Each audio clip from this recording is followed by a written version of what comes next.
Hello friends welcome to my channel আকৌ এবাৰ সকলোকে ইছুমম ব্লগত স্বাগতম জনাইছো ৰাতিপুৱা এতিয়া বাজিছে 9:30 মিষ্টাৰ গল অফিসত আৰু মই গা ধুই আহিলো তাৰ পিছত খালো ৰুটি খাই ভাবিলো ব্লগ আৰম্ভ কৰো ব্লগ আৰম্ভ নকৰি যদি থাকি যাও গোটেই দিনটো তেনেকৈ থাকি যায় সেই কাৰণে ভাবিলো ব্লগ আৰম্ভ কৰো আৰু গোটেই দিনটো কেনেকৈ কি কৰো আপোনালোকক দেখাব ট্ৰাই কৰিম গোটেইখিনি নোৱাৰিলেও অলপ দেখাব ট্ৰাই কৰিম আৰু লগতে যদি ভিডিওটো চাই আপোনালোকে ভাল পায় তেতিয়া হলে এবাৰ লাইক কমেন্ট আৰু শেয়াৰ কৰিব নাপাহৰিব আৰু যিসকলে নতুনকৈ ভিডিওটো চাই আছে তেওঁলোকে এবাৰ সাবস্ক্ৰাইব কৰিব আৰু লগতে কাষতে থকা বেল আইকনটো ক্লিক কৰি দিব তেতিয়া আহিব লগা আটাইবোৰ ভিডিওৰ নটিফিকেশন পাব আৰু আপোনালোকে চাব পাৰিব এতিয়া মই ঘৰৰ কাম অলপ কৰিম আৰু লগতে বাহগাজৰ আচাৰ ভাবিছো আপোনালোকৰ লগত শেয়াৰ কৰিম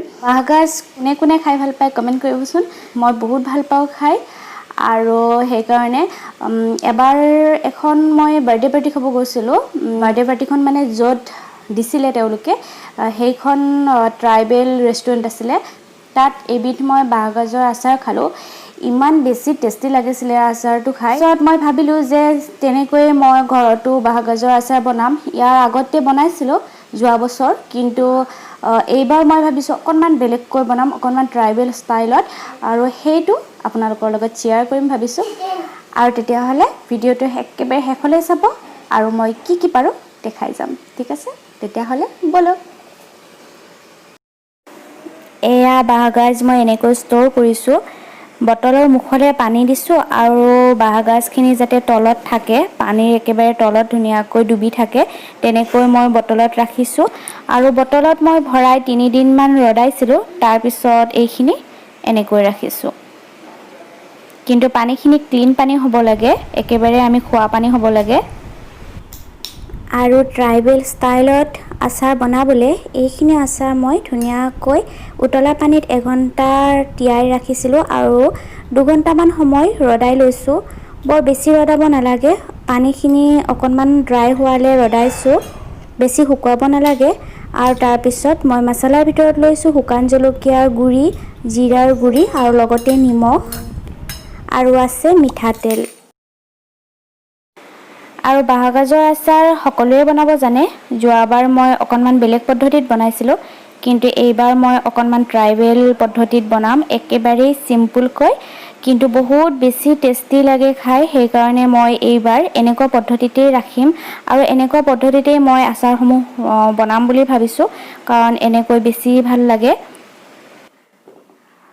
আৰু আপোনালোকে যদি বিচাৰে যে বেলেগ মছলা ব্যৱহাৰ কৰিবলে কিছুমানে মছলা খাই ভাল পায় সব বা জিৰা তেনেকুৱা ধৰণৰ আৰু তেতিয়া হলে যি কোনো মছলা পৰিমাণ নিজৰ সোৱাদ অনুযায়ী লৈ ইয়াতে এড কৰিব পাৰে আৰু এইখিনি হৈছে গোটা সৰিয়হ গুটি এইখিনি মই অকনমান ৰদাই লৈছিলো আৰু ইয়াতে এতিয়া এড কৰিলো এইটো একেবাৰে অপচনেল হয় নিদিলেও কোনো প্ৰবলেম নাই মই যিখন ৰেষ্টুৰেন্টত খাইছিলো তাত কিন্তু সৰিয়হ নাছিলে এইখিনি মই নিজে ইচ্ছা কৰিয়ে দিলো আৰু ইয়াতে এতিয়া ব্যৱহাৰ কৰিম মই সৰিয়হ তেল মাষ্টাৰ্ড অইল একেবাৰে মন কৰিব লগা কথাটো হৈছে এই আচাৰ বিধত হালধি ব্যৱহাৰ নহয় একেবাৰে হালধি ব্যৱহাৰ কৰিব নালাগে মই ইয়াতে হালধি ব্যৱহাৰ কৰা নাই কিন্তু তথাপিতো কালাৰটো অকনমান গ্ৰীন ইয়েলো আহিছে আপোনালোকে মন কৰিবচোন আৰু আচাৰ বিধৰ মেইন মানে ধুনিয়া ফ্লেভাৰ এই মিঠাতেলখিনিয়ে আনি দিয়ে আৰু যেতিয়া দেখিবলৈ অকনমান গ্ৰীন ইয়েলো হৈ থাকে ইমান বেছি মানে ভাল লাগে এয়া মোৰ আচাৰবিধ একেবাৰে ৰেডি মাত্ৰ 3 বা 4 মিনিটৰ ভিতৰতে এই আচাৰখিনি ৰেডি কৰিব পাৰি কোনো প্ৰবলেম নাই একো মছলা ৰেডি কৰিবই নালাগে সিম্পলি আমি এনেকৈ বটলত ভৰাই ৰাখি দিব পাৰো আৰু আচাৰ ৰেডি মোৰ হৈ গল এতিয়া মই বটলত নভৰুৱাকৈ এনেকৈ 2 দিন বা 3 দিন ভাল ৰদত ৰদাই লম আৰু তাৰ পিছত বটলত ষ্টৰ কৰিম তেনেকুৱা কৰিলে আচাৰখিনি বহুত দিনলৈ ভালে থাকে বেছি অইল ব্যৱহাৰ নকৰিলেও ভালে থাকে আৰু এয়া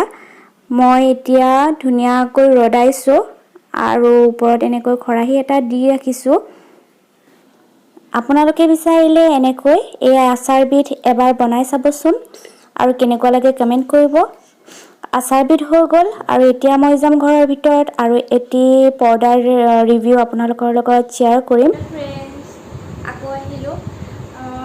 অনলাইন এটা বস্তু অৰ্ডাৰ কৰিছিলোঁ আৰু ভাবিলোঁ সেইটো আপোনালোকৰ লগত শ্বেয়াৰ কৰোঁ। এতিয়ালৈ খোলা হোৱাই নাই। পৰ্দা আছিলে মাজৰ ৰুমৰ কাৰণে পৰ্দা অৰ্ডাৰ কৰিছিলোঁ। খুব মৰম লাগিছিলে পৰ্দাখিনি আৰু সেইকাৰণে অৰ্ডাৰ কৰিছিলোঁ আৰু তথাপিতো ভাবিছোঁ যদি ভাল নালাগে ৰিটাৰ্ণ কৰি দিম, কিন্তু চাওঁ কেনেকুৱা আহিছে। এয়া এতিয়ালৈকে খোলা হোৱাই নাই, ৰাখি থৈছিলোঁ। ভাবিছিলোঁ আপোনালোকৰ লগত একেলগে দেখাম। তেতিয়াহ'লে মই খুলি লওঁ, ঠিক আছে।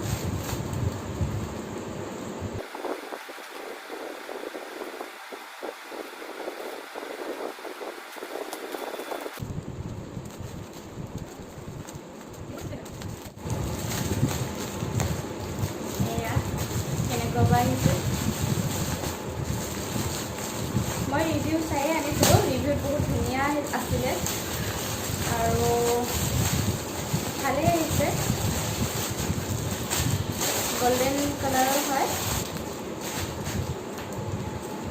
লগতে এখন কাগজ আছিলে।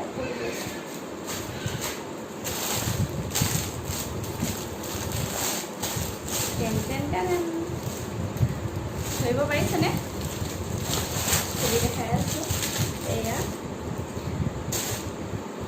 ভাল আহিছে, ধুনীয়া আহিছে। গল্ডেন কালাৰৰ হয়, খুব মৰম লাগিছিলে। আমাজনত দেখি মই আমাজনৰ পৰা অৰ্ডাৰ কৰিছোঁ। 650 প্ৰাইচ হয় আৰু যদি কোনোবাই বিচাৰে আনি ল'ব পাৰে। খুব মৰম লগা আহিছে যেনেকুৱা দেখিছিলোঁ। ইয়াৰ লগত ধুনীয়া লাইট লগাই দিলে কাষত, বৰ ধুনীয়া লাগে। আৰু চাওঁ, মেলি চাওঁ। এয়া হৈছে 9 ফুট, 9 ফুটৰ হয়, একেবাৰে বহুত দীঘল। আৰু আপোনালোকে যদি 7 ফুটৰ বিচাৰে আনি ল'ব পাৰে। তেতিয়াহ'লে অকণমান দেখাই দিওঁ ন। এয়া চাওকচোন কিমান ধুনীয়া হয়। আমাৰ ডাইনিং ৰুমৰ মাজৰ ৱালখন অকণমান ৰাউণ্ড হয় আৰু মই তাৰ কাৰণে আচলতে আনিছোঁ।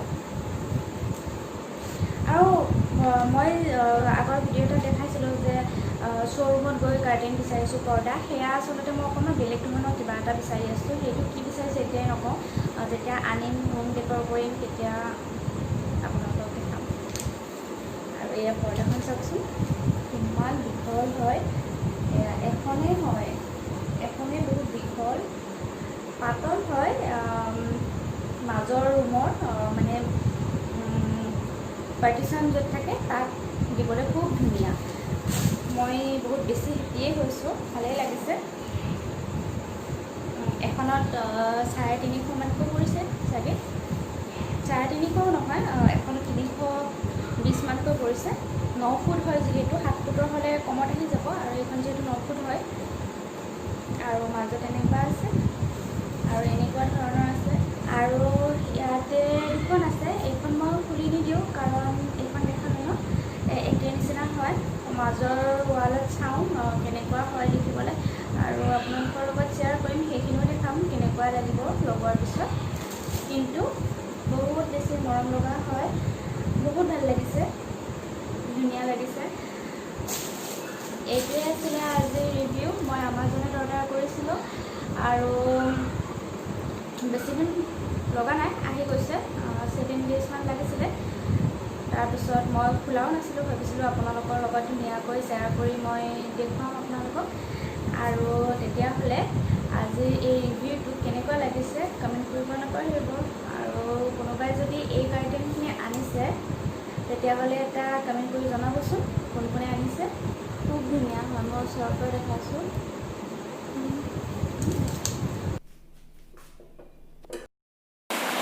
ৰাতিপুৱাই আজি কেইটামান পুঠি মাছ লোৱা হ'ল, বহুত ভাল আছিলে মাছখিনি আৰু সেইখিনি ধুনীয়াকৈ কুটি বাছি লৈছোঁ। আজি দেখিলে আপোনালোকে ইমান বেছি গৰম আছিলে, বাহিৰত ৰ'দ মই দেখাইছিলোঁ আচাৰ মেলিব যাওঁতেই। সেইকাৰণে ভাবিলোঁ পুঠি মাছ আৰু টেঙাৰ জোল বনোৱা যাওক, নহয় জানো? আপোনালোকৰ কাৰ কাৰ প্ৰিয় জনাবচোন।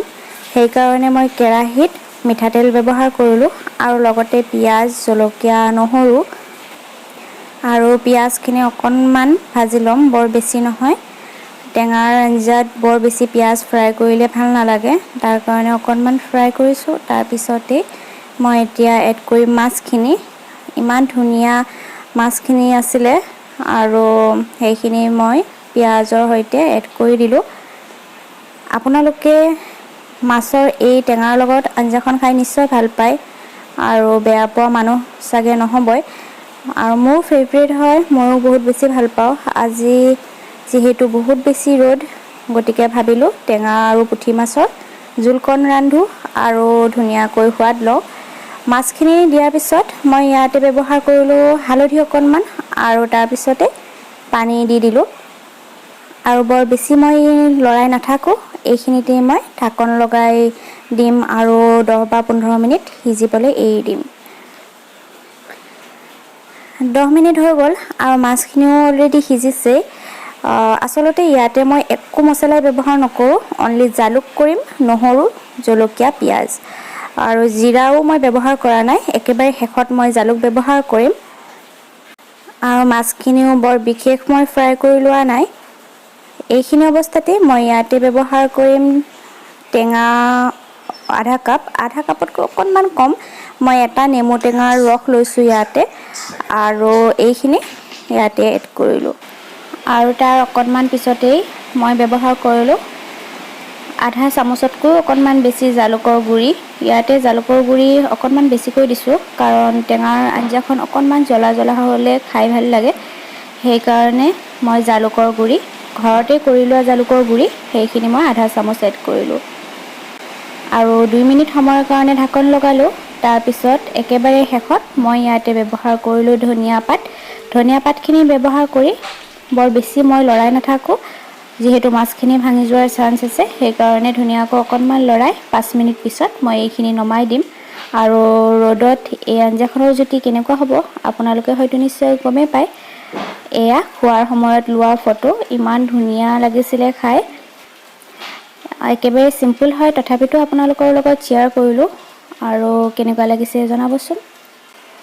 আৰু মিষ্টাৰ অফিচৰ পৰা আহিলে, তাৰপিছত এটা গিফ্ট দেখুৱালে। গিফ্টটো অফিচৰ পৰাই কৰিছে।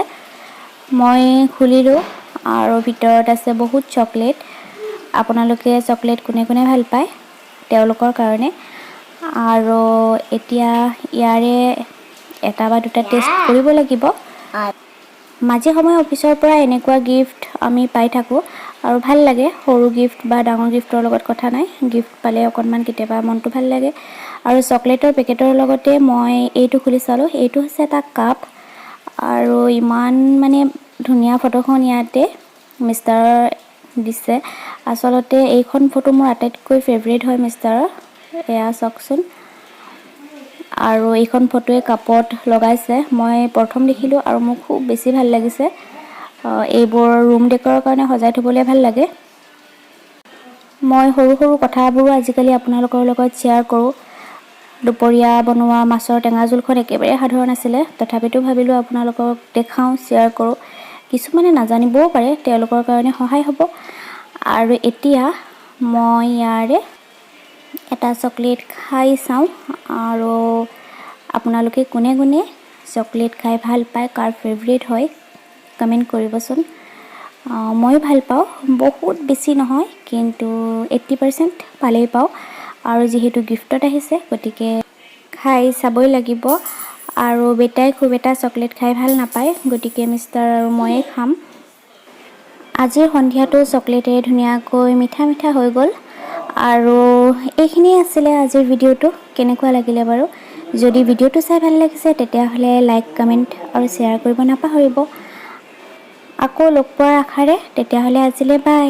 থেংক ইউ ফৰ ৱাচিং মাই ভিডিঅ'।